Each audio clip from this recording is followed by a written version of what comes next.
Welcome back, y'all. Ugh. Sorry, excuse me. To Don't Gaslight Me Jesus, a dungeon crawler. I already fucked it up again. I It's always a fuck it hard up it's a again. hard thing to say. It's a tongue twister. And it's one of those, it's in the back of my throat, throbbing and just asking for me to just fuck it up. We are doing a Dungeon Crawler Carl read along podcast. Welcome back this week. I am Michael. I'm Tim. Ada. Jennifer. A lot's happened in the world since we did this show last time. I hope everyone at home is doing okay. And, we were trying to, I think, theorize last time what we thought was going to happen in the news. Boy, we didn't see that coming. Oh, boy.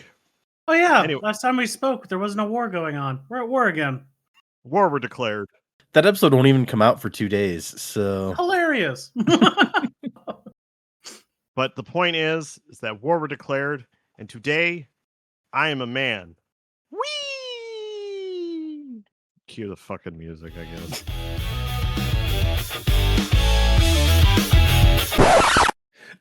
I was sitting here like, is there a point where Tim's supposed to come in and do the Seth Meyers thing? I don't even... Huh? Oh, am I doing the Stefan thing? Oh, shit. I don't know what you're... I have no idea what you had planned for when, but you mentioned before we came into it that there was a thing, so I was like, what is the thing? I'm curious. Okay. Okay, all right, fine. Welcome back to the podcast. These chapters have everything. Crocodile bouncers, drug dealer genies, and penis parades. What's a penis parade? You know, it's that thing where you go into a circle jerk, and then when you pull out your dicks, they all have hats on them. Cue the music, Data. Wow, that was good, actually. Nicely done.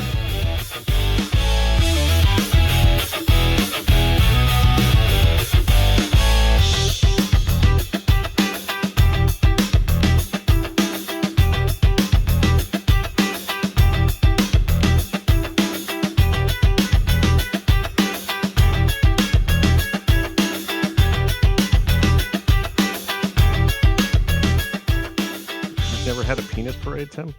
Let's not do that one. You make your own hats. It's really personal, you know. You crochet little hats. It's fun. Okay. It's what bros do. I don't see how that's a parade. Be a bro. Well, afterwards you all walk out ashamed in a line. I mean, your dick's not out anymore, but they know why you're in there. All right, so coming back in, we did. Coming back in, we did 3 more chapters this time, and hopefully you guys found them a little more eventful than the last 3, which I think all 3 of you agreed not the juiciest chapters. Nah. What did you guys think of these 3 chapters? All right. I love that I'm going first because you're gonna set the tone. Me and Mike are pretty diametrically opposed for this. What a shocker. What a shocker. They're all right. Oh my goodness. What a break from tradition. I know. They were fine. They were dull, but they were fine. My goodness. Like, I just read them today, just a few hours ago, because I was like, oh no, I gotta do this real quick, but I had to put down like my Pokemon game to read the chapter. So wait, are we on Fire Red and Leaf Green Pokemon, or are we talking like Pokopia? Okay. I'm Leaf Green. I just beat everything, and I'm now doing the post game I never did because the Sevi Island sucked and always felt superfluous. But now I'm like, nah, I'm gonna do it all because I don't know what else am I gonna do. Read this book.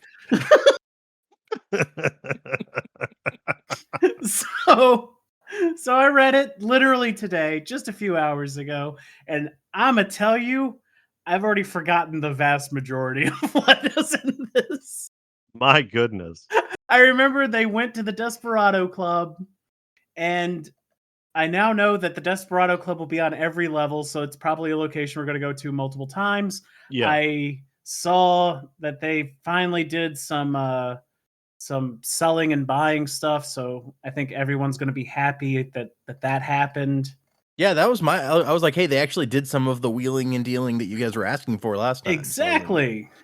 And we got some highlight new weapon stuff, which it's gonna be pretty cool. It's all gonna be pretty cool. We're over halfway through this fucking book. When are we gonna do something? I wish we could just put Tim's face on the fucking screen in Jurassic Park, where it's Goldblum in the monitor going, there will be dungeon crawling in this dungeon crawler book, won't there? Hello. I mean, there is dungeon crawling currently, Mhm. and maybe the vampire thing is the rest of the book. I guess that's a Doomsday scenario. I don't know what I was expecting going into this book, but the group gets sidetracked by multiple side quests was not exactly what I was thinking the sophomore book was going to be. We got the Doomsday scenario though. What was? The Proud Boys elf guys, they have a Doomsday scenario. Remember, they got to protect the angels unless the like the world tree thing, like something happens with that, and then that causes the end of the world. I feel like he's going to use their mythos against them because I feel like they're the new antagonists that have been introduced. So I forget what they were called, so I'm just calling them Elf Proud Boys because that's what they are essentially. No, yeah, that works. Look. I hear what you're saying.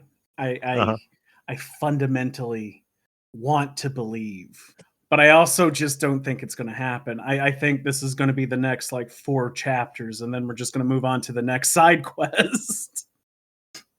But I would love if this is the plot for the rest of the book, it's the vampires and all that stuff and the exploding tree. Fine. You know what? I'm in because now we have a plot going on that'll take us to the finale. And huzzah! But I just don't think it's happening. I don't know if it's the plot for the rest of the book. Like I'm saying, they're new antagonists that have been introduced, so they're going to be the bad guy group that we're going to do. It gives us mooks with faces and names and personalities that Carl can go. They're not just a random mob. They seem to be made up of NPCs with like backstories and stuff. So, Data, I mean, with your magic. What is how many pages are left? Okay, we did. What do your elf eyes see? We are at 62% of the way through the book at the end of these chapters. I don't actually have page numbers on the Kindle, but all right, 62% done. Yeah, dude, so we're 2/3 in. Dude, if these aren't the finale bad guys for the rest of the book, how disappointing. Because you know what, I still think 3-4 chapters left of this story, and then like the ball of swine and everything else are just defeated, and we move on to the next enemy. I believe that they are antagonists going into the finale. I don't think they're the only antagonists, but they are a new one and a new faction that we've just been introduced to. Because I have a feeling that all the other stuff in the book that we've been introduced to is going to dovetail somehow with them. Because remember, we're still waiting on Frank and company to show back up, and what's her name? I want to say Celtic, but that's not her name. What is her name? Who are we? Who's her? The tattoo lady with the her name is crap. I knew it before you said it. Damn it. Signet is her name. Signet, like a ring. Yes. Signet. We've got Frank and company. We've got these new like elf Proud Boy guys. The 201st. That's what they're called. No, I feel like we have enough here for a fun finale, and we have a new faction that's basically just like Nazis, so that's fun. I love your naivety. I will say it gives me hope because, dude, Frank, Signet, and all these they're not gonna all. We're just gonna roll dice and figure out what the new enemy is every couple of chapters. Okay. I will say that we have, let's see, 3 episodes left after this one of this book. Okay. So if that's another indicator for how far along and how close we are to the end. I'll tell you one thing right now. The prediction section is going to be the fun part of this episode. Is it? All right. I have no predictions. Well, we Well, you haven't have gotten to that part. You have between now and then to come up with predictions. Okay, I will. You can I do will. what you did last time, where it was just like after we did all of our predictions, you just like was like, "Wait, I want to amend mine," and I was like, "Okay, you're allowed to do that." I have the following things to predict. It was like, based on what these idiots said, I have the correct opinion. Shocker, shocker! I enjoyed these chapters a lot more than the previous three. I do admit that the previous three were kind of spinning of wheels. And I'm not going to say that these couple of chapters were not more kind of wheel spinning, but it was wheel spinning that I actually enjoyed because I like spending time with the characters. I really missed Donut during the previous three chapters. I was really happy to have her again. Didn't realize just how much she adds to scenes just by being in them because Carl actually has a foil that he can play off of. As far as the Desperado Club, that shit was all fun. I feel like we got to find out a little bit more about Mordecai and just how invested but not invested he is in these characters. Or he's just like he's gonna help. He has incentive to help.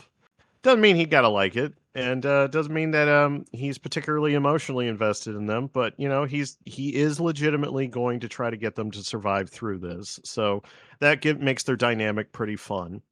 I enjoyed everything with the bartering. I loved Hobgoblin NPC lady who is just out of her fucking mind because it reminded me of any time playing Skyrim and you would just be wandering around a random town and you hear people talking to like shopkeepers and then just randomly someone would be like, mud crabs, filthy creatures. And you just have like random NPC barks. And I feel like this NPC Hobgoblin woman was just made up of a bunch of random NPC barks and stock dialogue because they would just be talking for a little while and then just some random bit of information like in her backstory would come out and I'm just like, is she glitching? Like what are we witnessing here? Or is she just crazy? And I was wondering if there was more to that.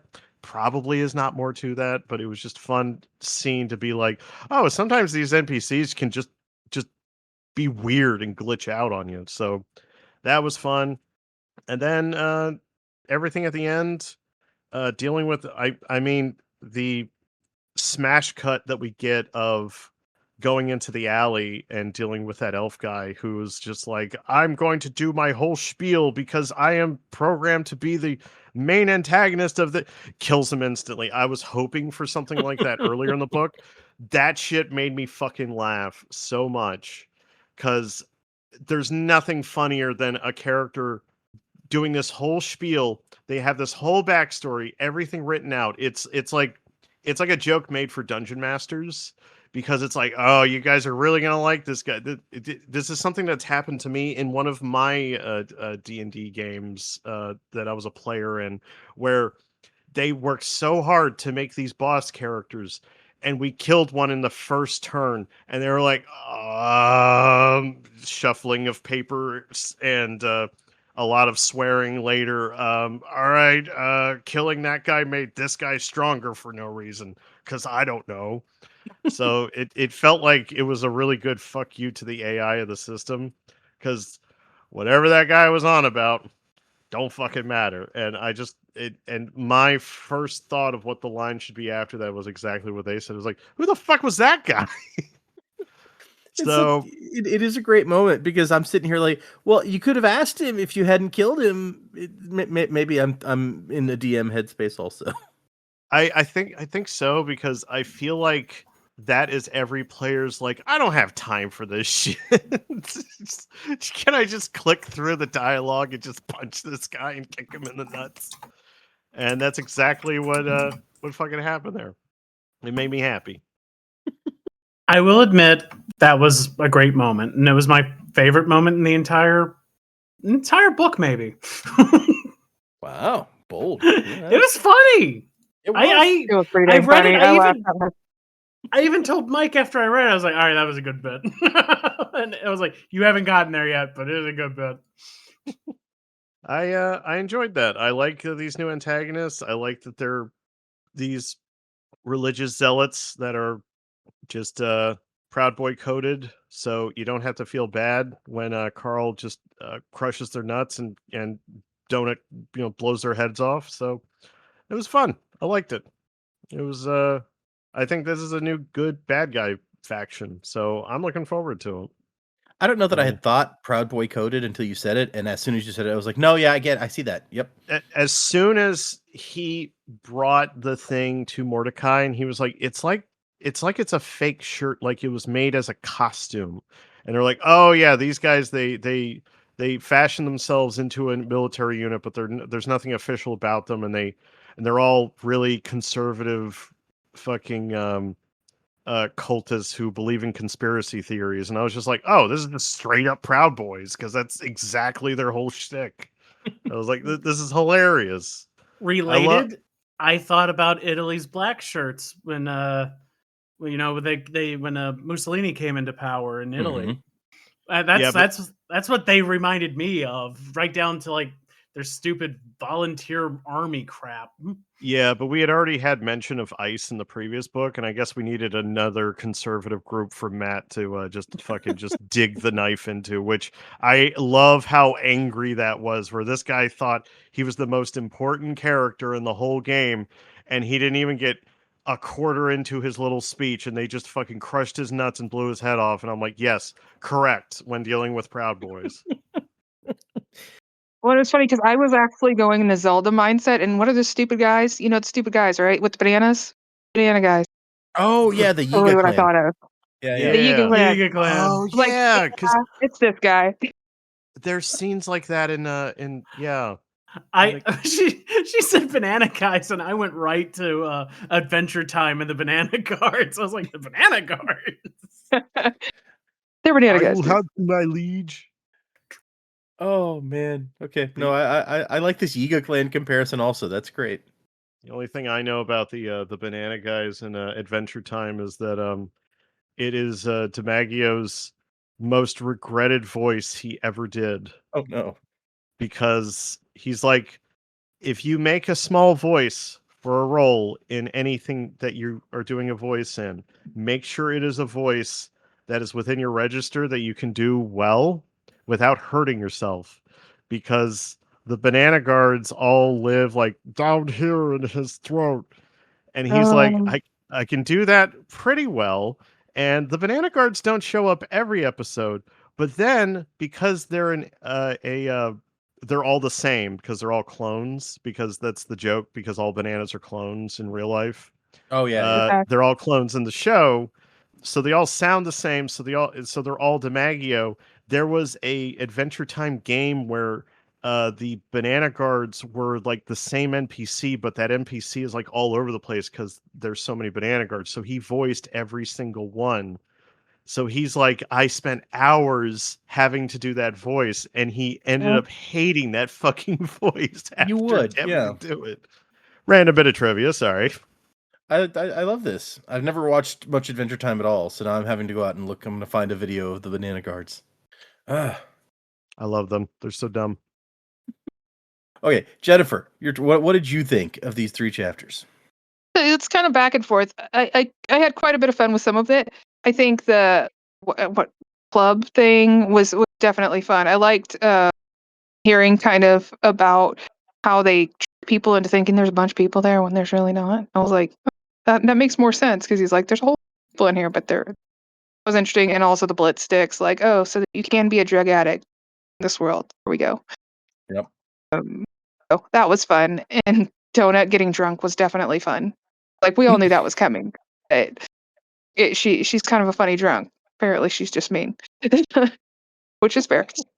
Oh yeah, I had fun with that. I think some of it, I think after that was a little bit more boring as we got into more of like these are things you have to know kind of stuff about the trading and stuff, and I get lost. And then I'm like, I want action. I want fun stuff. I did love the Hobgoblin. She was fantastic and might be my new favorite character. I'm like, I love that she I'm could hoping just she hear comes back. everything. Yeah. I'm glad that it kind of indicated she probably would be back quite a bit. So like, yeah, we'll see what comes of her, because she was.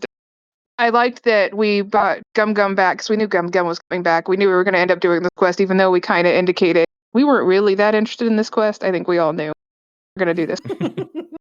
So, I mean, that was definitely interesting. I liked that how they kind of played that out to where they got lured in there. I mean, I still don't, Crazy Guy. We already talked about Crazy Guy though, so we'll just leave him and his little banana life alone.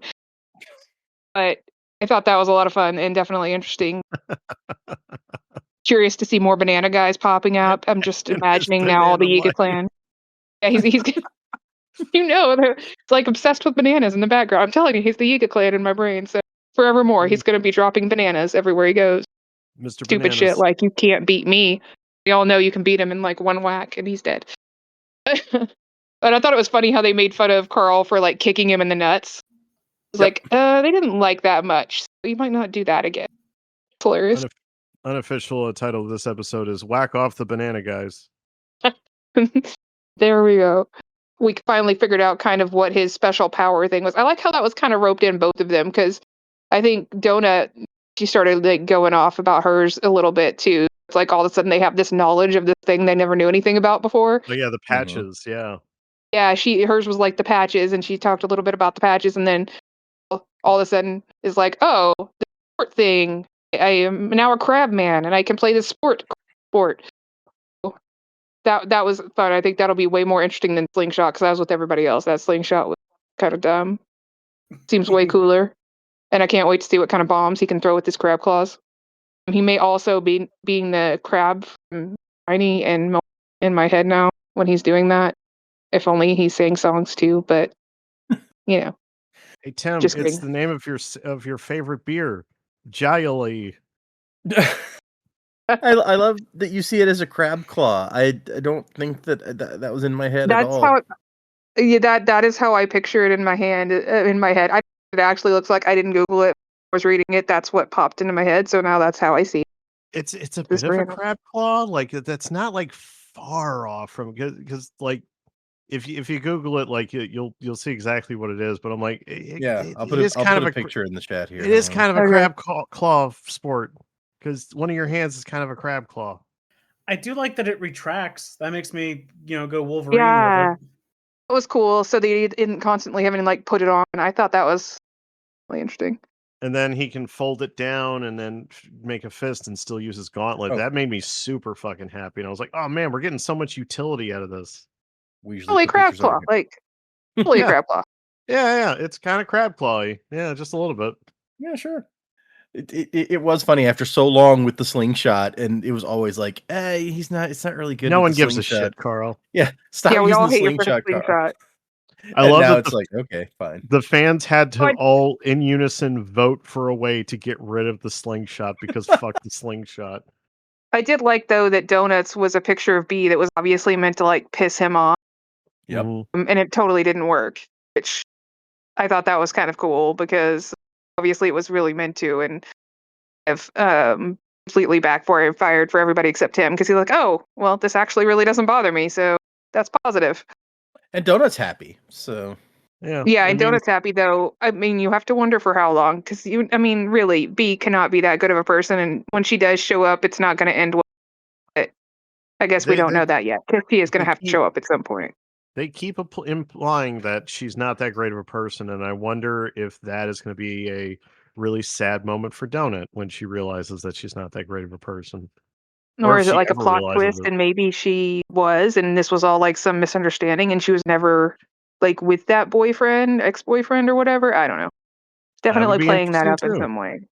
Yeah. I mean, I really think she's probably just not a great person, but that's interesting you say that because apparently Carl, he even says in that scene that we just read that all he did was tell her, I don't want to be part of any drama, and then he just like blocked her or something. So he never even got an explanation for what that image was.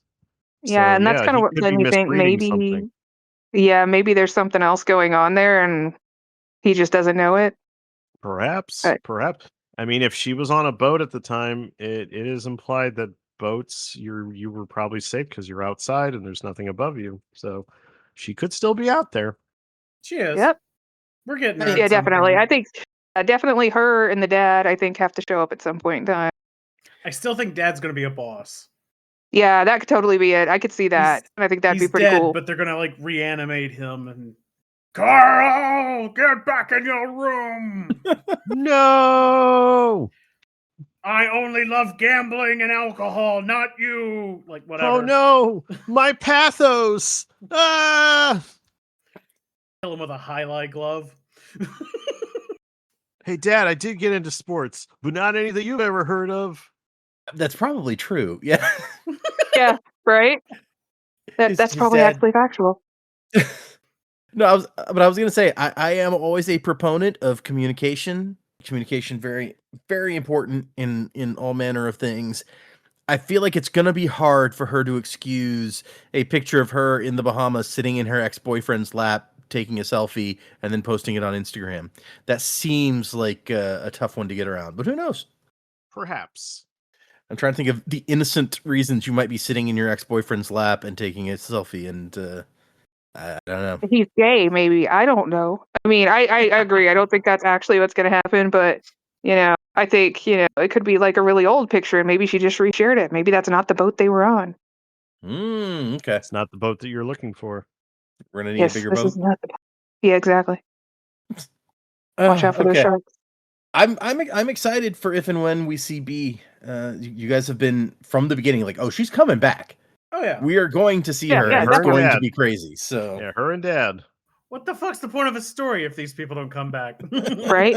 Why have I been learning about them otherwise? What are we doing here? interesting point. Okay, yeah, I could see that perspective for sure. Like, what the fuck is the point? If yeah, I mean, the worst thing that the rug pull that could be pulled on us, which is a likely one, I hope it's not the case, is that Carl was never real and all of his memories are manufactured. wow. The Matrix. He's an NPC, and so is Donut. Yes, they were built to be heroes in the dungeon crawl. The dungeon crawl is all a scam. It's Westworld. We're all the robots. There are no real people. What would be the The point of point- Westworld with no people? I don't know. I never watched the whatever happened in that. Yeah, I never fucking saw the show, last so- season. Well, I mean, in Westworld, the point is that people pay tons of money to come and live out their fantasies with the robots. Oh, okay, I So- thought the big twist that was coming was that robots had already replaced humans and everybody's just going through the motions, and it was some kind of fucking I don't know, narration or commentary on consumerism, that it's all and dead internet theory. I don't know. As far all I know is that show never finished, so we never got what the point was of Yeah. everything. I think what you're looking for though is the Matrix, and Mhm. the one. Yeah. Yeah. So Carl was created, ergo concordantly vis-a-vis. Yeah. Oh, like, Carl Yeah. is Neo. Okay. Yeah. yeah, like everybody else is real, but he's been manufactured to be the hero of this thing, either to end it or to continue it, whichever. Or I mean, both. to end it, right?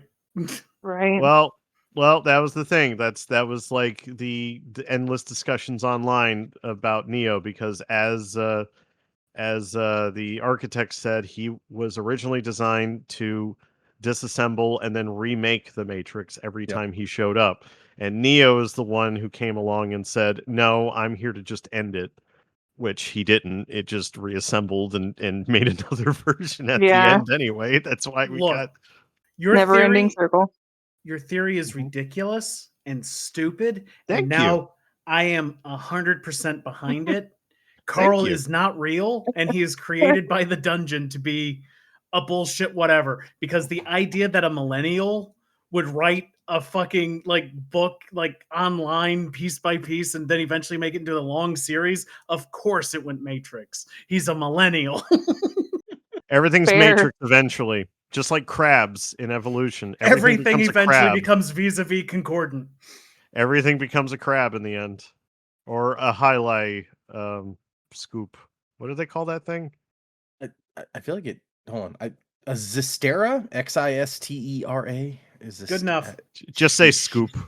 Scoop. Yeah, I was it's like, I scoop. got no idea how to say that word. That's why it's the crab hand. It's Ice the cream. Jai scoop. It's ice cream scoop. Wolverine Yeah. ice cream scoop. I had to look up the word for everything becomes crab, which is carcinization, Yes. where the convergent evolution thing, where the crab body plan has evolved separately like a bunch of times. Yeah. Anybody else have crab people stuck in their head now? Crab Yep. people. Yes, now it is. Yeah. Sorry. The image of a crab, and then it just says, "You may not like it, but this is what peak performance looks like." Evolutionarily, probably.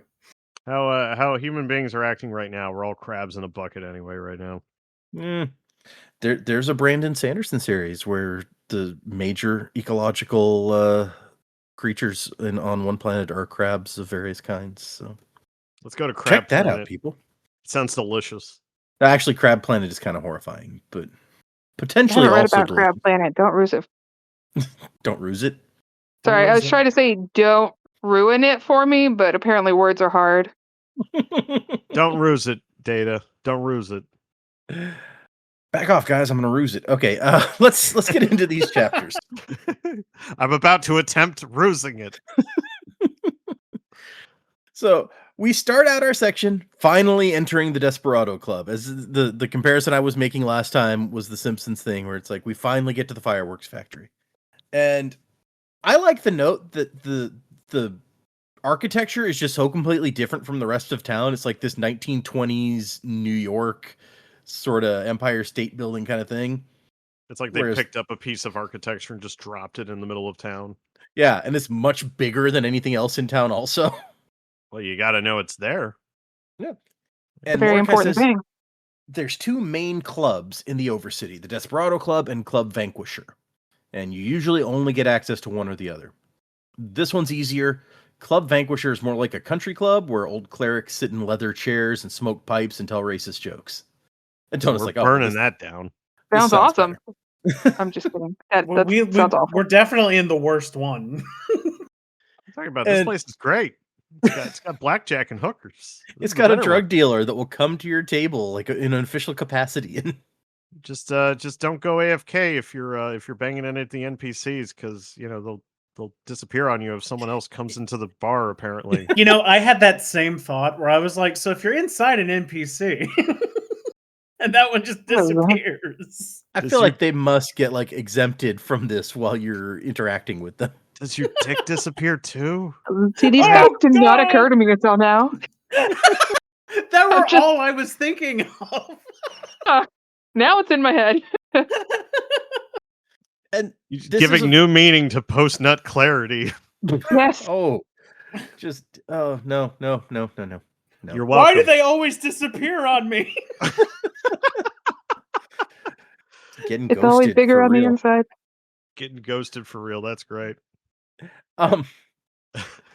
So Donut, having never been to a club or a bar before, is trying to decide what drink she wants to try. Sex on the beach, Long Island iced tea, or what was that one that B always said was her kryptonite? And Carl's like, a dirty Shirley. He's like, yeah, I want to try that. Cats Which I don't drink imagine is just cocktails. an alcoholic Shirley Temple. Yes, I assume.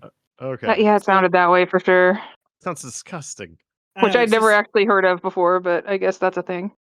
So basically, I had to Google this. You just take a Shirley Temple and you add vodka. Yeah, it sounds Sounds disgusting. awful. Awful.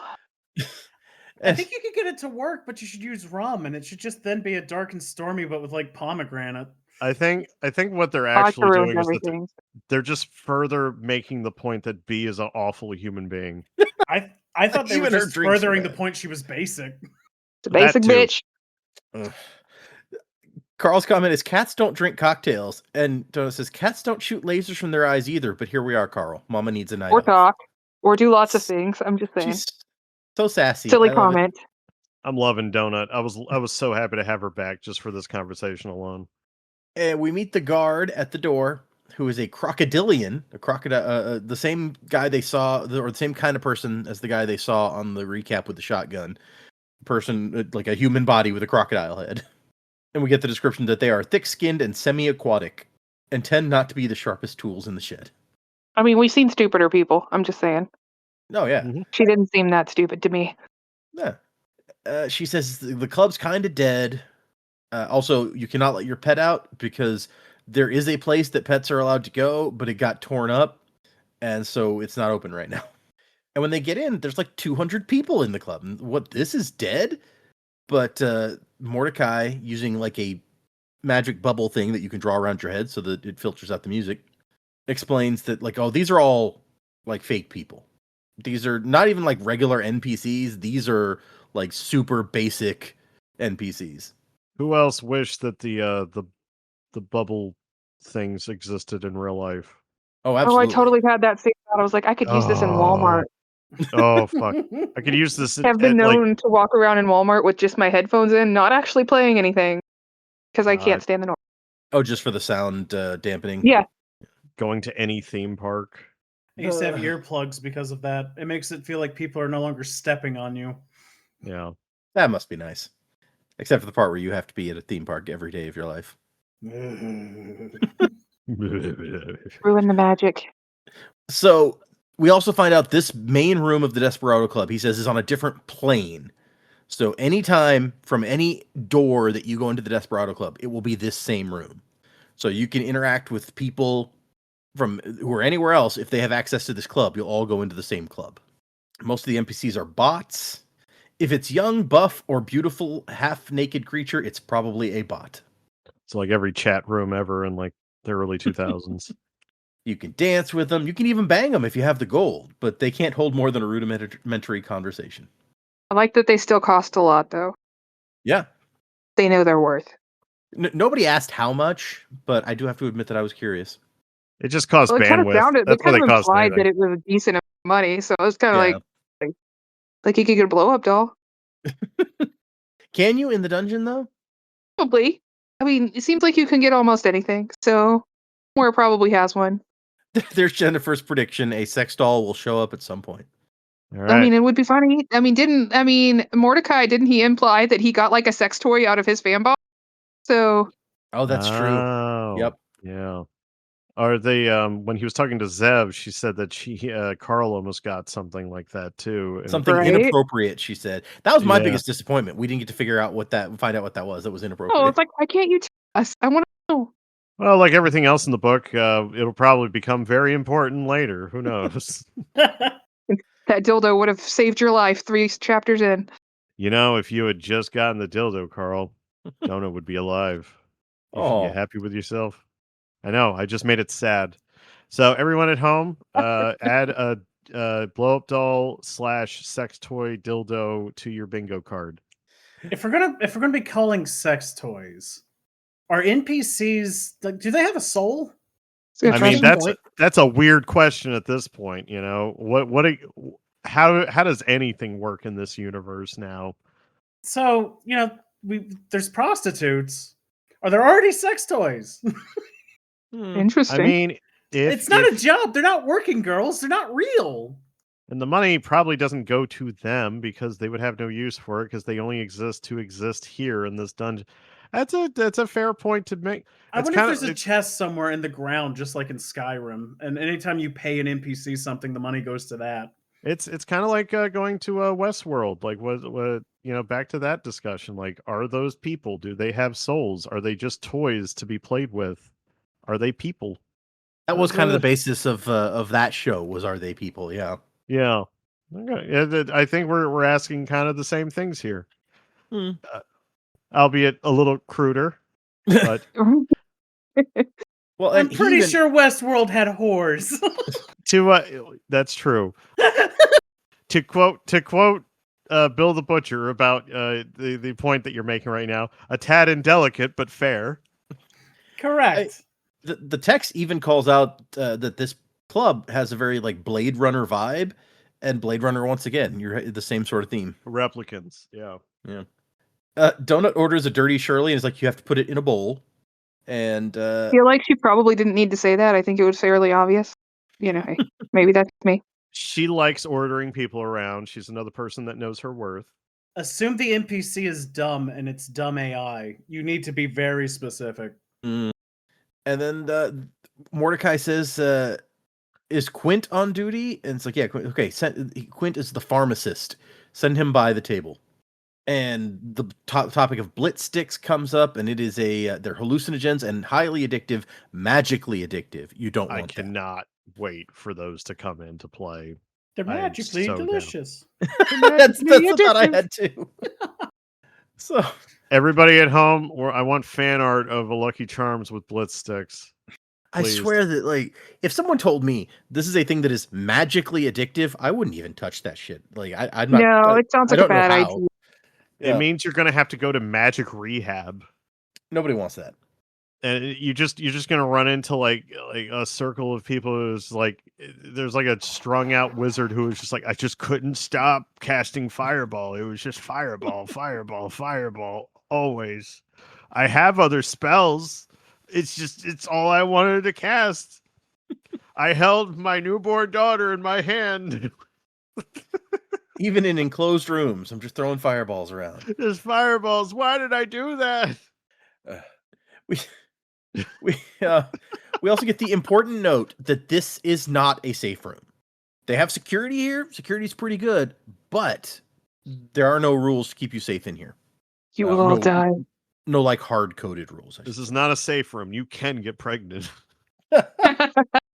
And there's signs to various areas: casino, the hunting grounds, Guildorama, and then bitches, penis parade, jobs, the Silk Road, and restrooms. And I love that Carl, I probably would have made the same assumption where he's like, I assumed that bitches and penis parade were restrooms until I saw the sign for restrooms. I was just like, this is the most offensive names for restrooms ever, but whatever. I mean, it fits the AI. Yeah. I thought that's literally what was going to happen, and then we found out that they were just separate things. I'm like, oh, fun. It was really fun though that I was like, hey, they put it in a gay club though, so that was nice. Tim put the picture in our chat of Obi-Wan Kenobi being like, you don't want to sell me death sticks. You want to go home and reconsider your life or whatever. And that is also the first thought I had there. It's what they look like in my head. Yep. They just look like the death sticks from Attack of the Clones. I love that eating them gives you a different thing if you don't smoke them. Yes, smoking and eating different. I'm just imagining just Carl. He's like, wait a minute, I got to get smarter, and just shoving a whole cigarette in his mouth and chewing it, and someone just being like, that better have been a bliss stick. Admittedly, we don't know what the drawbacks are to these things. Yeah. That might be worth doing though if you can just make a detox potion, just like they did for a donut Right? here. The hair of the dog. Yeah, if you just kill a bunch of these things, you're just like, hey, I got like 5 extra points in intelligence, and then you just cure yourself of the addiction. I have a feeling that magic addiction is going to be a way different and more difficult thing to deal with than a regular addiction. True. They may have to go anything to about it. We may have to go to a rehab mancer, and he and I mean, aren't they the same thing when you think about it? Yeah. Yeah. Bitch. Cleanse yourself. And he just hits you with like a fucking like spell. You get hit with a light from heaven, and you're just like, oh fuck. Bitches and Penis Parade are a strip club and brothel. One female, one male, obviously. And Mordecai says, don't go into either of those. You'll get shanked. Also, viewers tend to ridicule crawlers who go in there. So it'll be bad for your numbers, and also you'll get shanked. So I don't know. I was a little curious. I'd peek in there. I know. It's like you tell me not to go somewhere, and automatically that's the first place I want to go. Jennifer, straight into the strip club. Yeah. You're going to mark a door that says Penis Parade, and you're going to expect me not to just run in there and see what the fuck is happening. No, don't go in there. You're going to get stuck. Don't go in there. You're going to get stabbed. I'm hoping. That's the point, Donut. Get out of my way, Mordecai. Oh, he sees some crawlers being led away by an elite, an elephant-headed elite. And since he has had a bad experience with elites, he wants to be like, hey guys, no. Don't get involved with this. It's not worth it. Which proves the man learns nothing, because then you're going to get involved in that quest. Right? He has a save me complex. He really does. He wants to be a hero. And then we meet Quint, who it says looks like the top half looks like an opossum, and the bottom half is a tornado with black eyes, doll's eyes. And the description is Quint, level 75, half Jinn, half garbage scowl. It took me a second to realize. Oh, his name's Quint. That's why. I was like, what the fuck is he talking about? Jaws. Come on. I just got jawsed. Yeah, there you go. And then the description is this thing where it's like, there's a lot of half gins around and no one's really sure why. The theory is that someone had a lamp and one of their wishes was just like, fuck this forest or fuck this level or fuck you all. And it somehow ended up like that. The lessons of knowing what you're wishing for. Mm. That genie had so many splinters. And he's an old friend of Mordecai's. And Mordecai's like, oh yeah, I'm on manager duty. This is Princess Donut, my ward. And then here's Carl over here. We don't like him. Carl, her roommate. Carl, who is in Donut's party, he says. Oh, they were roommates. Anytime you make a comment about like roommates, I'm just like, well, I mean, you guys are roommates, right? Well, shut up. There's nothing. Oh, no proof that we are in the same. Oh, great. Here he comes. We gotta quit this show. I was about to say there was a whole segment last time where he walks up behind Tim, talk about magic cards. Yep. It was great. Yep. That totally happened. I am so looking forward to how that plays because I was sure no one could fucking hear me. So I'm actually. It was awesome. It actually comes through pretty decently. So he's just like, oh, manager, huh? That's nice. Must be nice to be immortal for once. And then he looks up at the air. He's like, shut up. I ain't telling them nothing they don't already know. So apparently, like, the AI is just in their heads when one of these guys starts saying too much. It's like, hey, quit it. Sounds awful. I don't want anybody in my head thing. Pretty scary enough there. Quint is also a former crawler, but now he deals drugs. And he advises them, don't take a deal on the 10th floor, you hear me? If I had to do again, I'd push through to floor 11. And Donut's over here as if she's just noticed Quint, like, who are you and why are you floating? Carl, is that a talking anteater? And Carl's over here like, you took like 2 licks of that drink. How are you drunk? It means she's tiny. She's a cat. And she's just like, no, I didn't like it. I just ate the cherries. Vodka is gross, which agree. Which, to be fair, those would have taken in quite a bit of alcohol, so probably the worst part. And she's like, I am absolutely not drinking this bile, she says, and then takes another sip. I've met drunks like that. Mm-hmm. This is fucking awful. Drink. It's here though, so you know. It's like, I'm an alcoholic. I'll drink it. I'll complain about it, but I'll drink it. Fuck. Watch me go get some Everclear. Mordecai arranges a trade with Quint.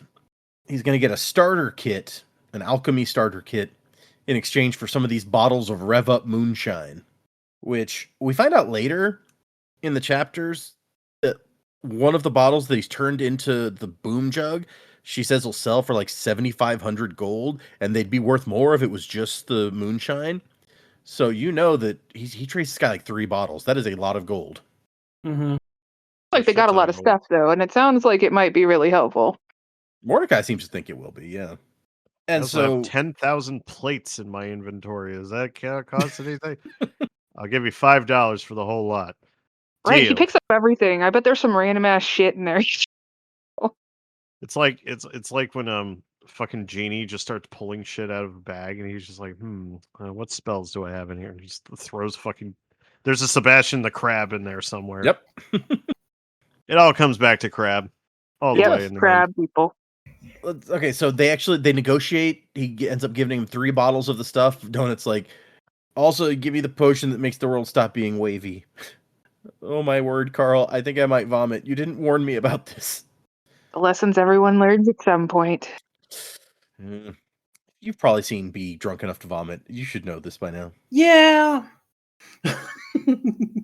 I'm just so happy to have a Donut back just for scenes like this because I was wondering if she was starting to get like more mature and we were going to lose some of the naive fun Donut. It would be like, what is happening, Carl? I'm so glad that we have her back for this kind of shit. I love this kind of bullshit.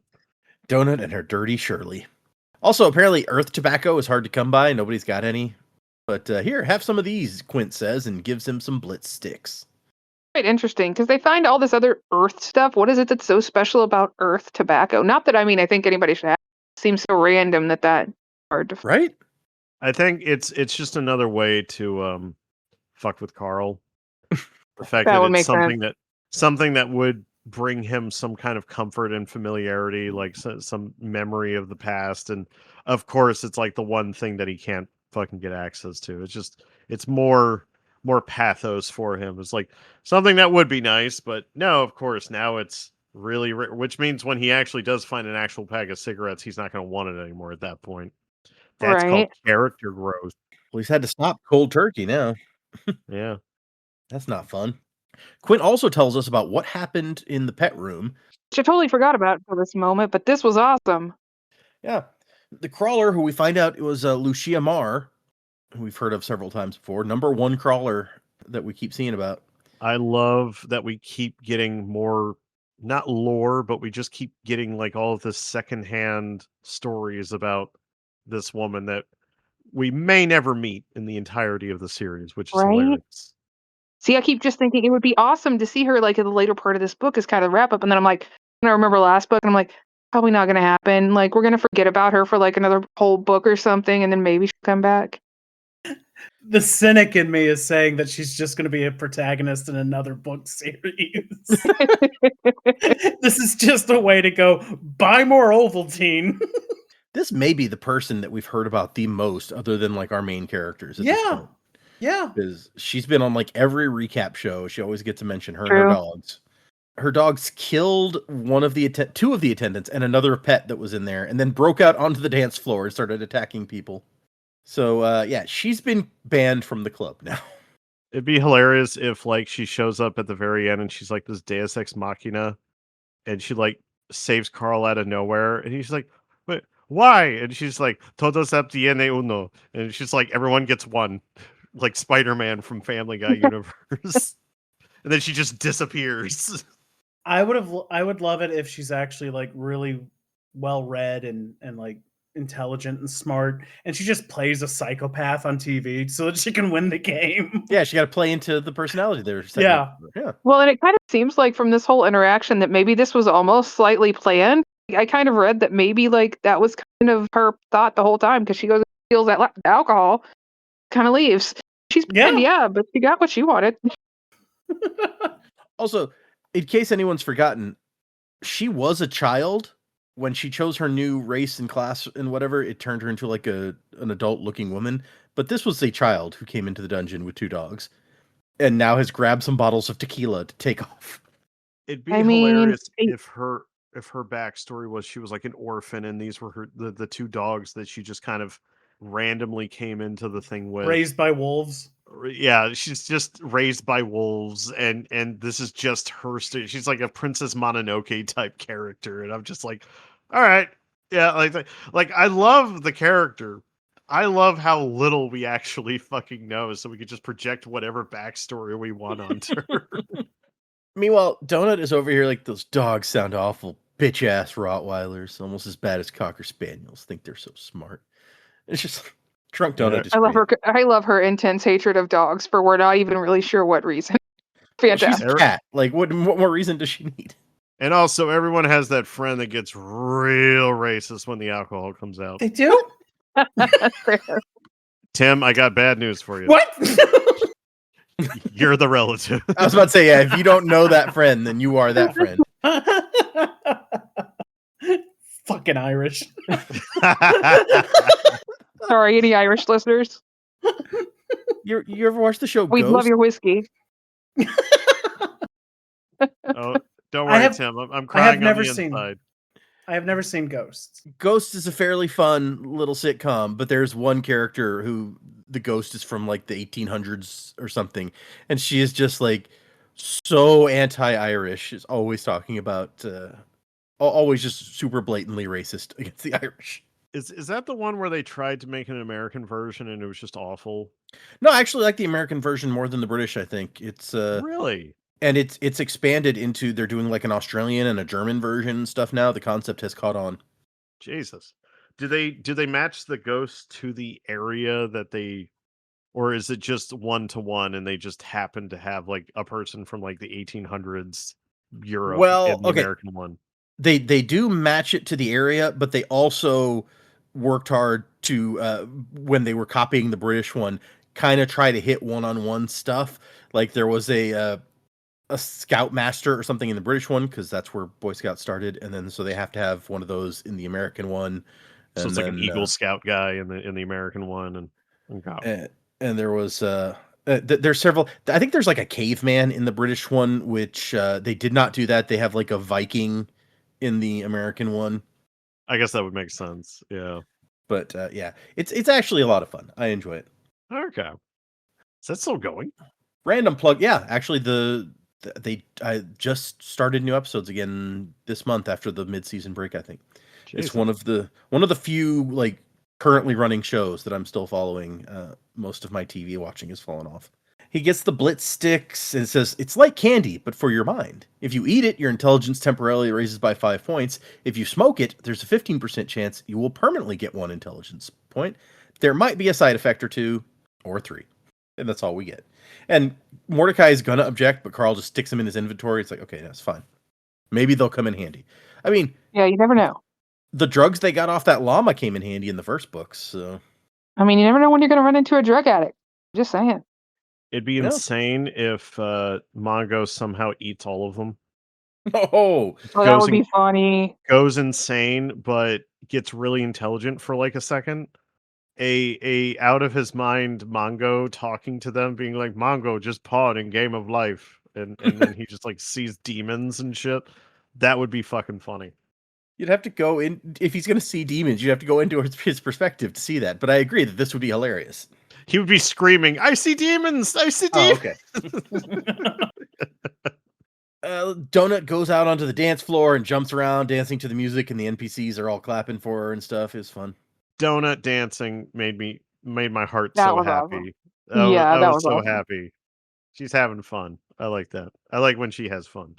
And then we get some more information about like what Mordecai being the manager kind of does for him. It's like, oh, I'll still be free.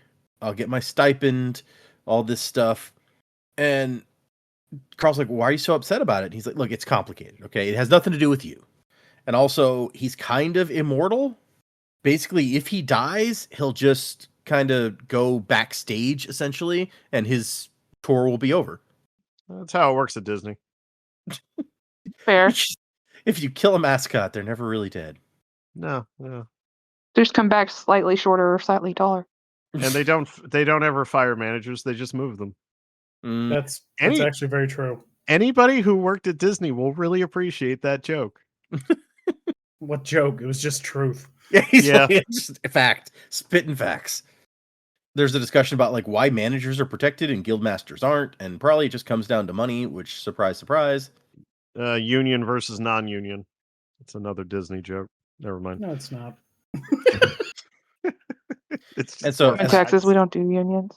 as long as Donut makes it to the 4th floor, his obligations are done, and he will be free to go at the end of this situation. And so, I mean, it's good for him. He doesn't have to worry about dying now, and if Donut makes it off this floor, then he is good to go. And Carl's like, wait a second. So does that mean on the next floor you could just like step in front of a murder dozer and be done? And Mordecai's like, yeah, don't worry. They incentivize us not to do stuff like that. The longer she goes, the more money I get. It must be a Oh. really damn good incentive, too, because imagine if you've been doing this as long as he's been doing this. That would look really goddamn appealing. Oh yeah. Mhm. to actually have like a decent stipend to like end your career on. Yeah. Like you need a retirement fucking plan. I also think that he's going to maybe start getting more emotionally attached to Carl and Donut. I feel like He he already may be is a little trying to bit. avoid that at this point. He's Yeah. trying to avoid it, but it's going to happen because he's turning into dad. He's going to become dad.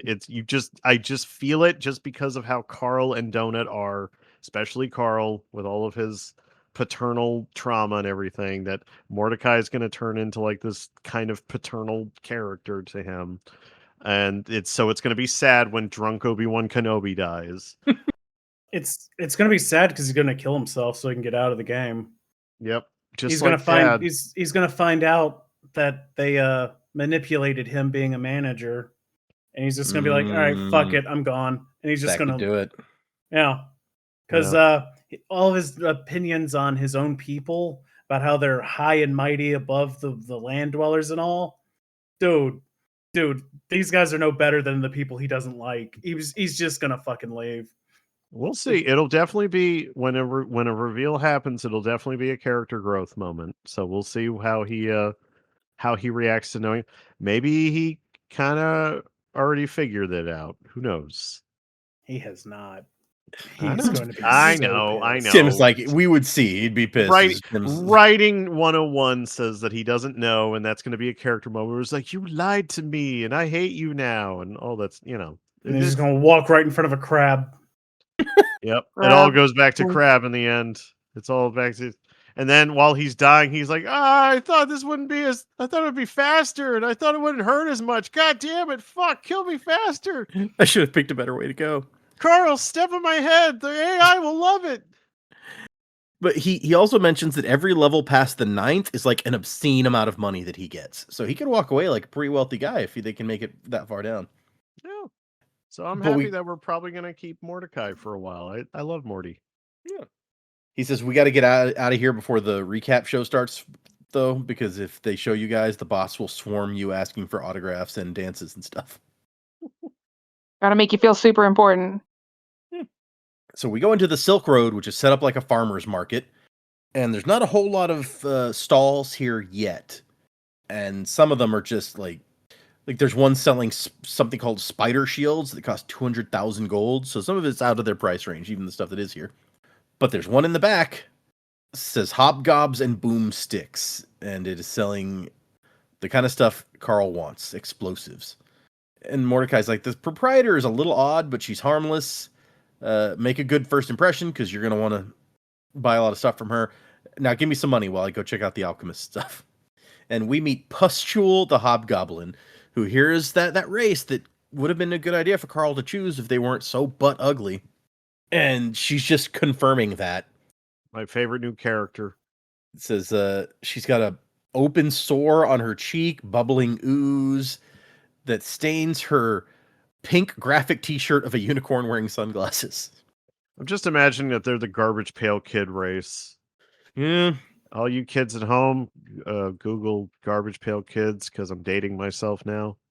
And Donut's like, Carl, she's ugly. Like, really ugly. And Pustule says, yeah, she also has excellent hearing. I think he can hear you, Ray. Not a good first impression. But the great thing is that she seems to take all of the insults in stride as if this is a thing that happens constantly. People just muttering insults under their breath. It's like, yeah, I can hear you. I'm used to it by now. Put out. And I love Donut's like, hey, I think we got off on the wrong foot. Maybe we can try again.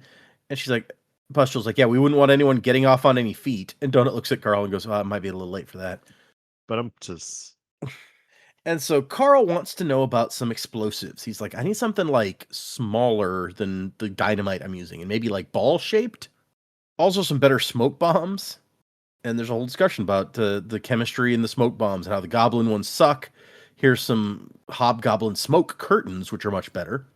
And also these little round bombs called hoblobbers, which come in fused or impact detonated. I'm just reminded of the third Ezio Assassin's Creed game that added crafting grenades, and once you got fucking shrapnel grenades, you never had to make any other grenade in that fucking game. Because you could just set the fuse to instant, and you could just throw them at people's faces and kill them instantly. And it'd be like, did you kill the guy? And it's just like, yeah. Did you sneak up on him? Did you do it stealthily? Well, I kind of set off a shit ton of explosives in his head. He's dead. It wasn't quiet, though.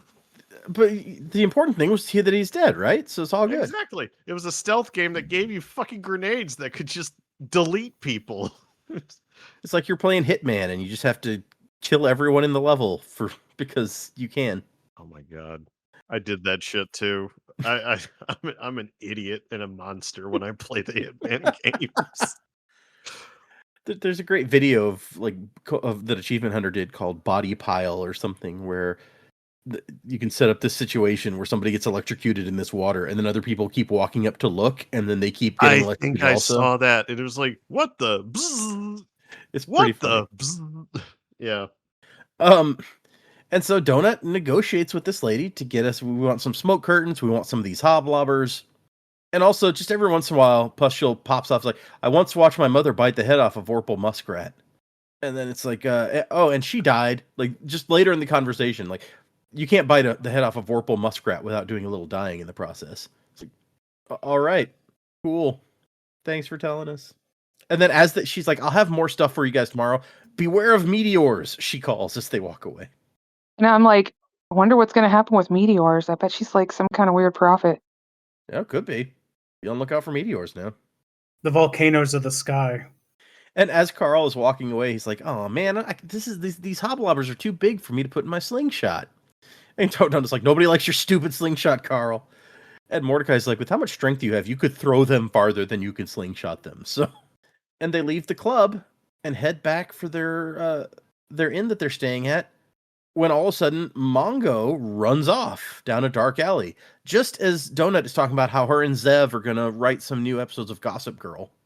Which I'd be very interested in reading. I bet they're amazing. I was so worried for Mongo because the only thought that I had was like anytime that you take your dog off the leash and it's like, okay, I'll run real fast into the street now and get killed by a car. That's all I thought when Mongo ran off.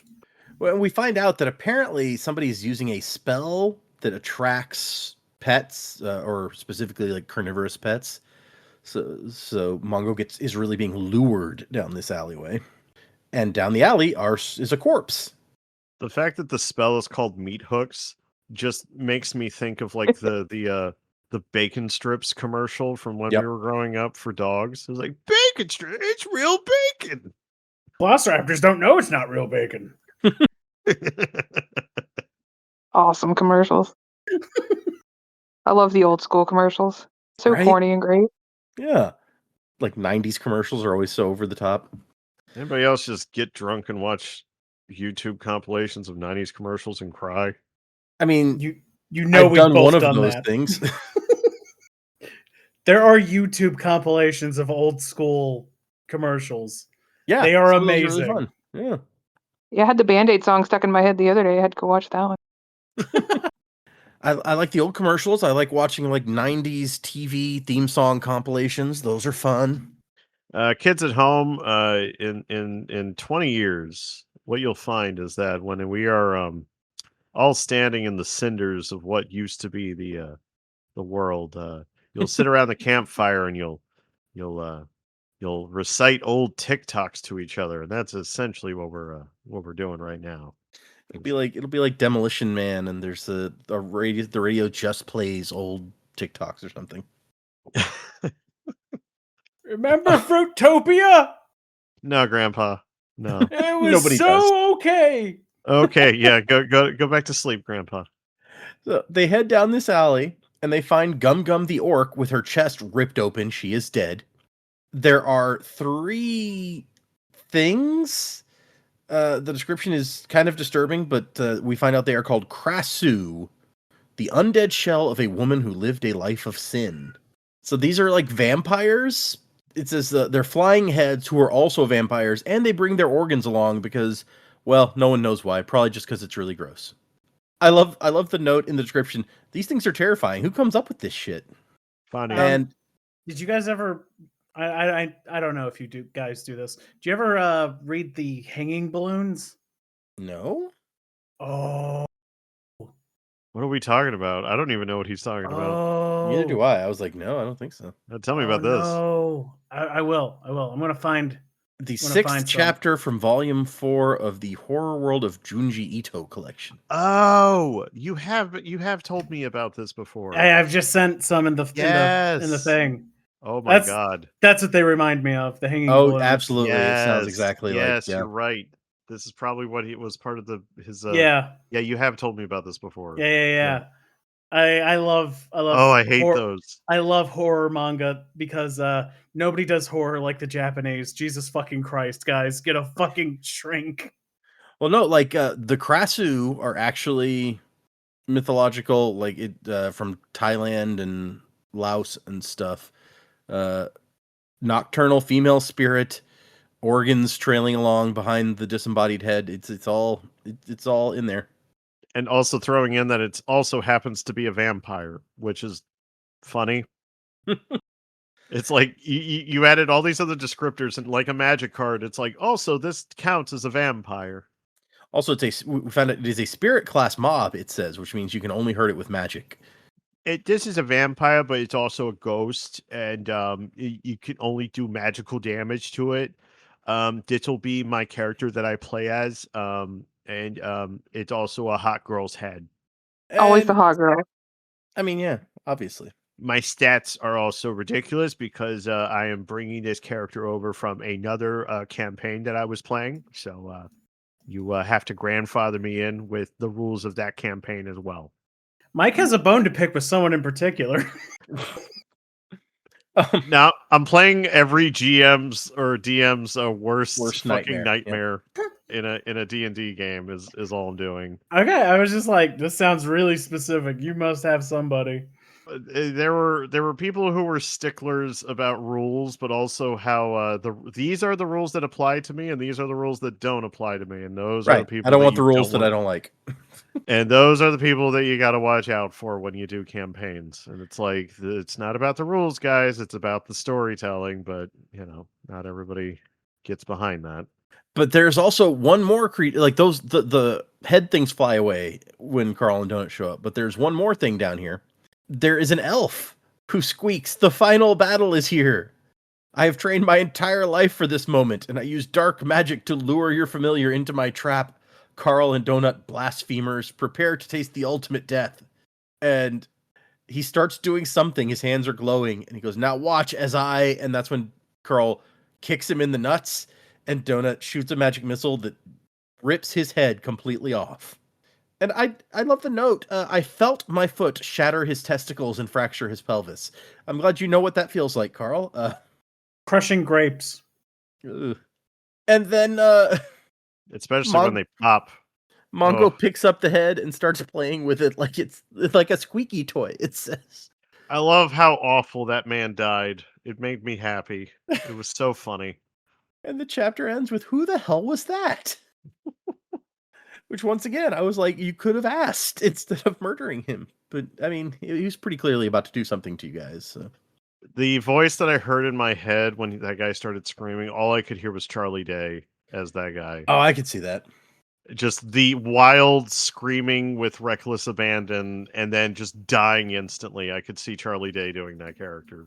But when they examine the corpse, his name is Vincente, however you say that. And Donut's like, "It wasn't very manly of you to kick him in the nuts, Carl. I thought that was a no-no amongst guys." And then Zev pops in, "Yeah, Carl, try not to do that. Some of the viewers are commenting on it." And he's just like, "For fuck's sake, I don't need the peanut gallery, okay?" He surprised me. The man just started monologuing. Also, audiences love it when you kick a guy in the dick. Donut says she bets the system AI liked it, so that's probably true. Oh, the system AI just came. And so they get a scroll of meat hooks, so maybe that'll be useful at some point. And Donut's like, "How did that guy know our names?" And he gets the military uniform looking thing off of him, and there's a patch on there, and they steal the money. He had a bunch of money on him. And his thing reads 201st Security Group Magical Ops. So, all right. And then Gum Gum has like a letter on her and a gate pass, which the gate pass is like your get out of jail free card in the city. When they read it, it's like the boss of the city is like, "Whatever this person is doing, I told them to do it." So as long as your nefarious things are not too out of the ordinary, you can get away with pretty much everything. Which is a helpful thing to have. And then they get back to the inn and they can open their fan boxes. Which, yes, here it says Mordecai said he'd received a Skyfowl sex toy in his first box. So Donut gets a framed picture, the one from Instagram, of Bee sitting in her ex-boyfriend's lap, wearing a bikini, her arm draped around him. And so, yeah. His name was Brad. He'd been a part-time model, and I only knew that because I'd seen his Instagram profile, Brad the Chad 69. Which does sound like a douche. I'm just saying. Yeah. I wonder if someone has that handle. They're probably a douche if they do. If they didn't before, I'm sure someone does now. Right? It's probably like a fan Okay, hold on.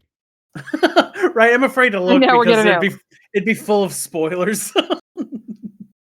Interesting. I mean, there are several of those out there now that are clearly fan sort of things. hmm There's an X account, but it says that hasn't posted in a while. Anyway, Yeah. nothing particularly interesting. Chad Brad 69 on Instagram. The profile just says you will regret following us. So I'm not gonna do that. I don't want to regret. Also, Brad always makes the male version of Duck Face in his photos. So Carl says, since I've never met him, I've only seen pictures of him looking like he's taking a shit. But Donut is wildly happy about this. Like, oh, look, everyone, look at this picture. Mongo, look at your grandma. Everyone tell me how pretty Miss Beatrice is. And Carl realizes, seeing this, he's like, I don't really care. How weird is that? And looks up at the ceiling like, you really think I'd care about that? Nice try, guys. But Carl gets a big baskety thing, a banana-shaped scoop is what it says. Crab hand. Crab hand, yeah. And instantly, Carl realizes, like, seeing this, knowing what it's for, he starts to realize what his skill potion did for him.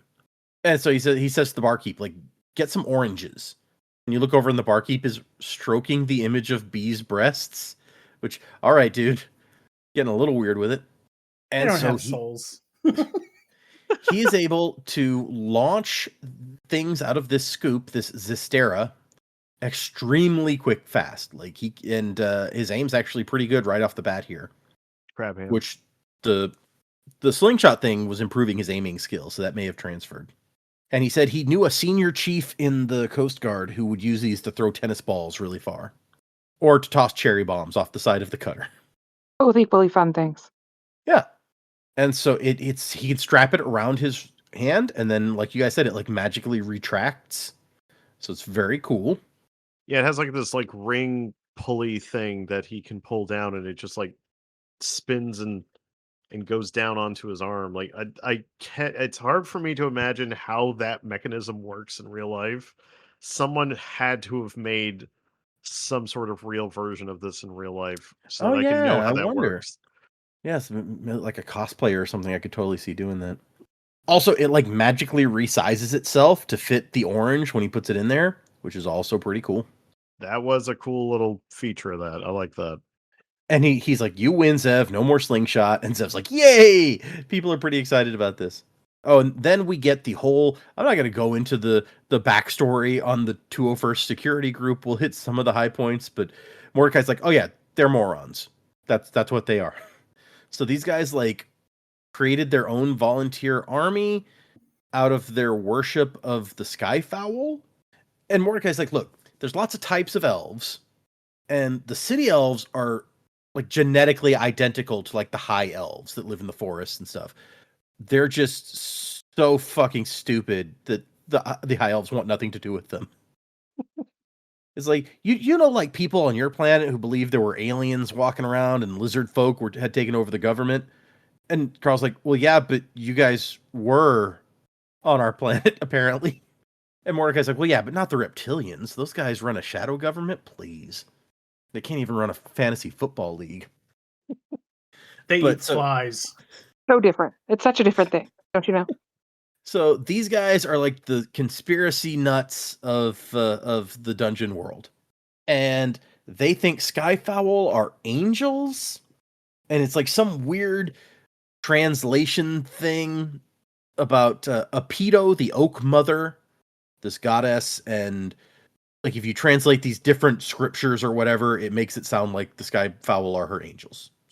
So they worship and protect the Skyfowl, and the Skyfowl mostly don't give a shit about them because they don't care about lesser beings or whatever. Which may play into the whole angel thing. I don't know. I mean, Mordecai's kind of their guardian angel when you think about it, Mhm. which is hilarious because he's playing a demon right now, or Oh, that's true. I kind of incubus. forgotten that. Yeah. So they're like, okay, we're gonna have to work on this quest, figure out what's happening with the prostitutes that keep falling from the sky.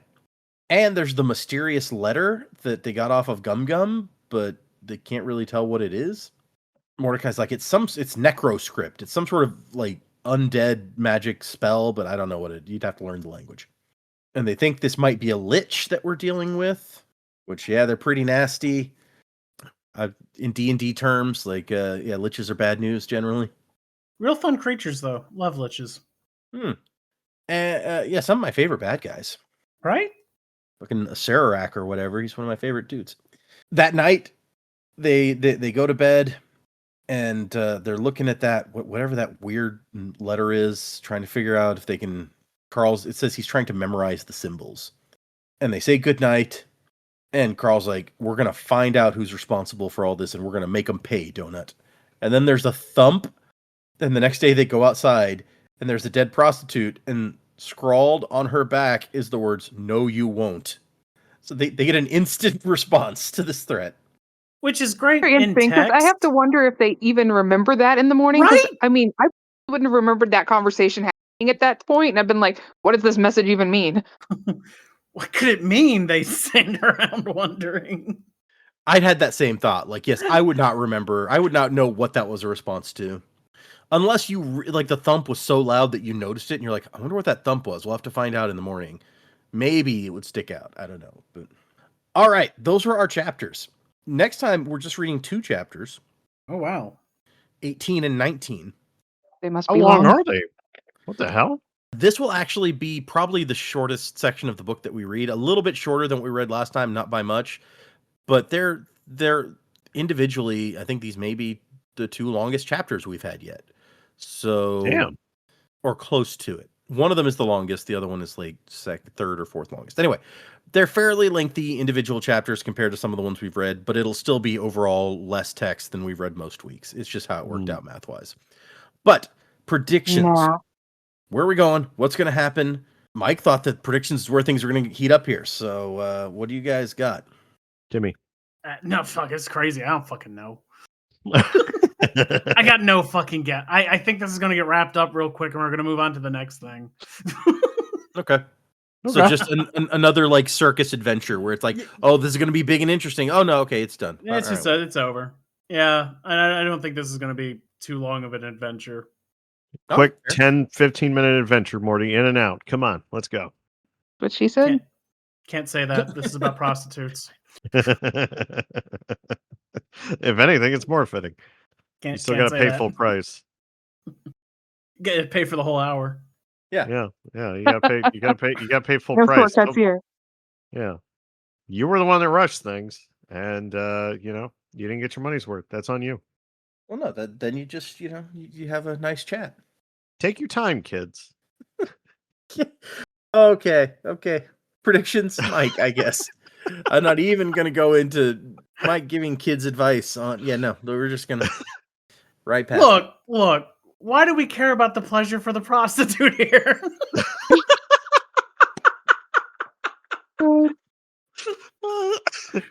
Brass tags. When I say kids, I mean he is there for the money. So, I mean adults of consenting age. What the fuck? Shut the fuck up. Means we're old. That's all he meant. I'm old. Anyone younger than me is a kid. Like, whatever. Anyway,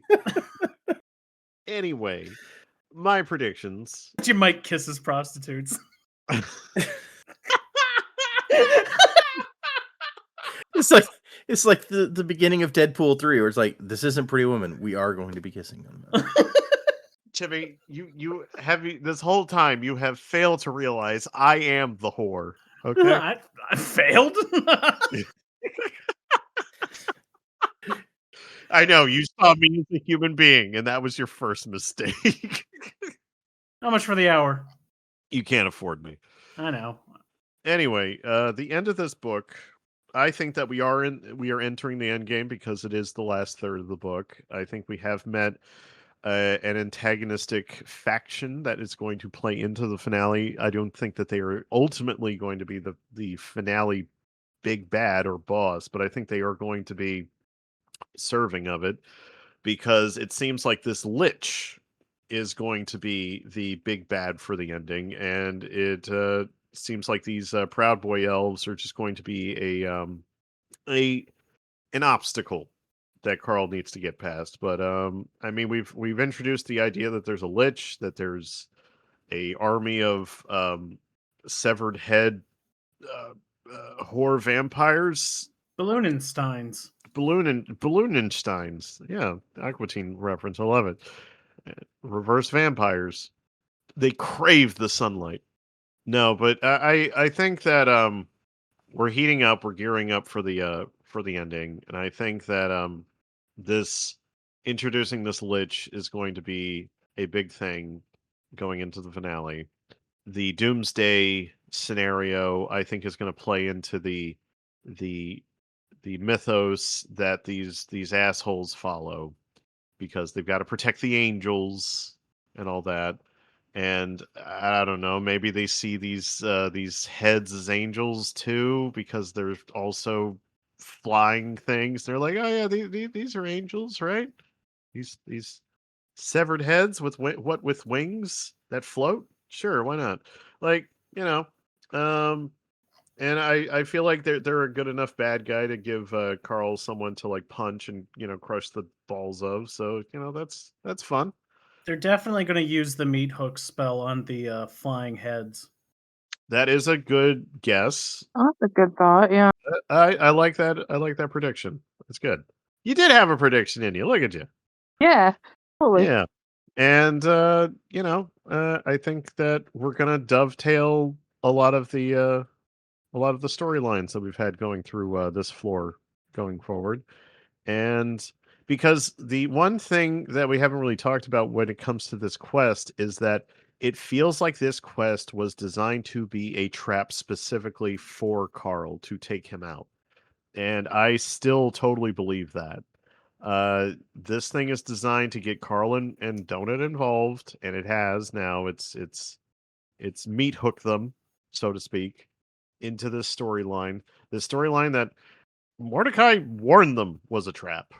That but I think that this is one of those things that goes all the way to the top. I think that the writers are not appreciating that Carl has been trying to co-opt their story, and I feel like this is one big boondoggle of a quest line that is just made to take Carl and Donut out of the game.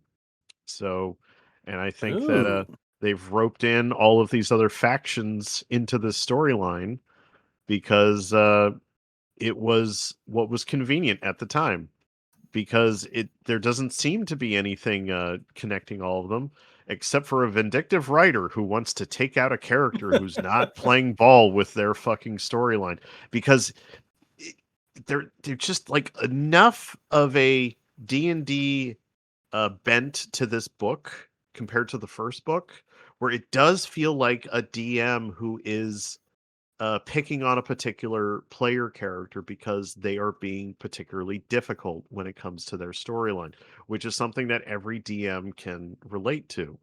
And also players, when you catch Yeah. the ire of the DM, you kind of feel it or think that you feel it because you feel like why are they picking on me? And it's like, well, you keep rolling well and you keep ruining the flow of this fucking story and also fuck you. I'm God. You don't get to decide how good your rolls are. I can decide if your rolls are actually shit. So that is what it feels like. This is DM revenge against Carl. And that's what the the ending is being crafted towards is that the game is now rebelling against Carl because he made the mistake of rebelling against the game. I love that idea that we're Carl, you're not playing the game, so the game is going to play you. Hmm. So that's my prediction of what's happening here. Okay. I, I'm just thinking, like, I don't know how long Carl, if that's right, how long can Carl survive that, or does he just have to make up for it in some way and be like, no, I'll play. He's got to find something that they want. He's got to find a reason for them to want to keep him alive, and he did that by the seat of his pants before, and he pulled something out of his ass. That was he thought that that was actually a boon for him, but it actually all it did was that it got their attention. And the last thing Ugh. that you want is for them to have for you to get their attention. So that's what I feel like is that you shine bright, but you shined a little too bright. Yeah, going under the radar might be the better move in this game. That's an interesting point. Yeah. At least in these lower levels where there's still so many people. Like, you don't necessarily need a star at this point because there's so many people to follow. But you get further in, that might be worth more. But here, yeah, I think it just kind of makes you a target. Yeah, if there's always somebody around to replace you, then they don't need to worry. Like they can kill you off without caring. But if later on, if there's not as many people around, yeah, that makes sense. Yeah, it's like that. I think I've actually like brought this up before in a previous show, but it's the concept of keep it funny. That it's a line that's said a lot of times in Django Unchained, and it's a line that's not really underlined. Like it's not, but it's actually said a few times during the course of the film. But basically, what the character is saying in that moment is, don't point at the bad thing that's happening. Keep the story going. It's like this is all fun. This is all not. Don't point at how awful the reality of the situation is. Keep it funny. And that's kind of what it feels like the storyline of the dungeon is like they know that this is existentially awful, but this is all for entertainment. And if you start fucking with people's entertainment, uh God help you. Yeah. Okay. Because yeah, like it's hard. It might be hard for us to keep in mind at times, but yeah, this is all for the entertainment of the masses, as it were, bread and circuses kind of thing. So And Carl keeps pulling the Maximus where he's like, "Are you not entertained?" And it's like, yeah, you're getting a lot of good attention, but you're also getting the attention of the Emperor. I wonder if there's an emperor. We really still don't know much about the I politics outside the know. dungeon. We For all keep we know, getting there's 4. breadcrumbs. Yeah. Someday maybe. Okay. Jennifer, predictions. I don't have any evidence of actual like plot thought in these books so far. So I'm kind of with the idea that this is just going to be another quick pit stop. We're going to solve this. It's not going to be nearly as hard as it seems at the moment because that's kind of how these seem to go is they end up seeming far easier than I originally think they are to kind of solve and blow through. So I think we're going to blow through this particular quest again, and maybe that's the wrap for this book, and it's not even that big of a deal because I kind of feel like that's how it went last time. Okay. And maybe we'll get to see Chia or Lucia, or I don't even know how you say her name for sure, but see her again. I would like to see her by the end of the book, meet up with her. I'm interested to see if she's friend or foe, 'cause I think it'd be interesting to like at some point in time we need some additional members to this little motley crew. I mean, we picked up Mordecai, but I mean like other actual battle friends. Yeah. Mordecai's not really that. Be interesting to see if maybe she could fit that part, but we don't really know enough about her yet to really know what her standing is. Like, is she just out for herself? Not met anybody that she's willing to partner up with. So I think I'd be interested to kind of see that, and then obviously have some fun with some necromancers. Yeah, you guys have been expecting since we started the first book that we would get some other people in this party, and it has not yet materialized, but that doesn't mean it can't. Yeah. I don't think it will. The mention of necromancers, and we know that Donut has some necromancer leanings in some of her magic. I don't know if that's going to play in. I mean, That's true. She can raise them from the dead to fight for her. Yeah, That's so it's going to be Necrocat versus Necro or Lich, so that'd be fun. Yeah. Yeah, and I think for the group, it's just like small party kind of thing. So I keep expecting there to be more to add into it. But yeah, maybe that will never actually happen, and I just keep thinking, we're gonna find some friends at some point. Well, we need friends. Friends who will get you killed in the dungeon, probably. Mordecai, probably. Dear Mordecai, yeah. Yep. All right. Well, we shall see. We have one email with a review this time. So Oh my God. to come up with an achievement. Shit. Let me read this. He's on the spot. Man, I had an achievement like ready to go last time, and I won't reuse it though. I'll just make a new one for this one. God damn it. All right. This one is from this is a guy this is someone who listens to the other podcast and has emailed before. So I'm going to try to get the name correct, despite the fact that I always mess it up. It is Aldchad. Ooh, I like that. Yeah. The first time As- we got an email, he was like, if you put it into Google Translate and use the Czech language thing and then make it say it for you, it says it correctly. So that's what I have to go by. But he says, "Hi there, Mike, Tim, Jennifer, and of course Data. I've been waiting for my rating to see if you guys changed to doing classes and races after they're revealed. Considering we're beyond that point, I'm sending my Spotify screenshot as proof now. Just wanted to say thank you for another great and entertaining podcast, and especially to you, Data. I thought, I don't like lit RPGs for the longest time. Then you started this podcast, and I decided, you know what? Give it another shot. Long story short, I'm still reading along and loving every second. Turns out I like lit RPGs. You just didn't read any good ones before Dungeon Crawler Carl. I was always considering it because Daniel Green loves it, but was always like, Yours was the final push, and for that, I'm eternally grateful. I'm not sure if you have any sign-off for emails, so sorry if I'm missing it, but all I'll include is, now get out there and kill, kill, kill. Until next time, your loyal fan, Aldhjad." And then there is a 5-star review. Son of a bitch. Okay. Oh, Alucard. Malacard. Holy shit. How did we How both did do you that? both come up with that simultaneously? How did we? I swear to Crazy. God, that was not planned.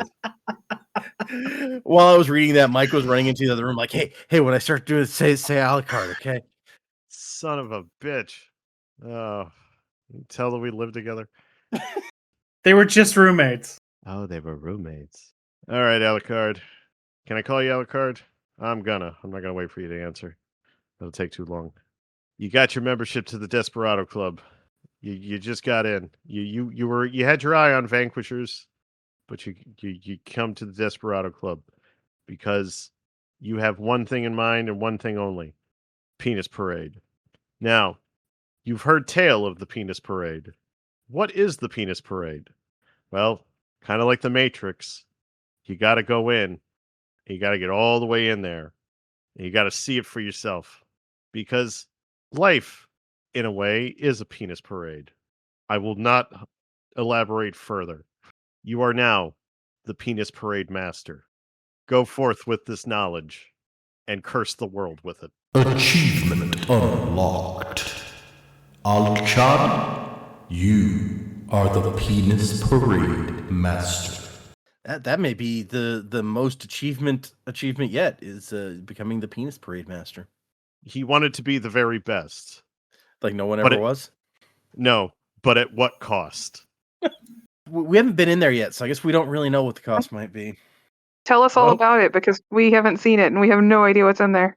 We know at least he gets stabbed, so there is that. There's a question for everybody. Do we enter the Penis Parade at some point? Oh, yeah. Please, can we? I don't know whether to wish for this or not, honestly.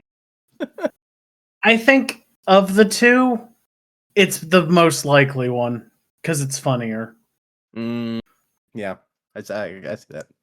Well, all right. I guess let's wrap up, y'all. If anyone would like to send us an email, like Aldhjad did, the email address is dgmj@mail.com. Find us on Instagram and Facebook and places like that. Remember, we are doing just 2 chapters of Carl's Doomsday scenario for next time. So if you're following along, that's chapters 18 and 19, which will lead us into, at that point, we will be 70 some odd % of the way through the books. So we got 3 episodes left after this one. We are rapidly approaching the end here. So stick with us. It will be entertaining on some level. We can guarantee that. But thank you all for listening. We appreciate you, and we will leave you with Mordecai at Wisdom for the Week. Oh shit, I had it brought up, and then I got off it to look at this other thing. And he said, "Will you defeat them, your demons, and all the non-believers, the plans that they have made? Because one day I'll leave you a crab hand that you can throw goblin bombs and join the penis parade." Oh, that was well done. That was awesome. Yes, I'm impressed. Now, Good luck out there, crawlers. What I had was spend as much time grinding and killing as possible, which is good advice for a crawler or a stripper. Fair. Get that grind. I have been Data. I've been Mike. Damn it! Jennifer. Good luck out there, crawlers.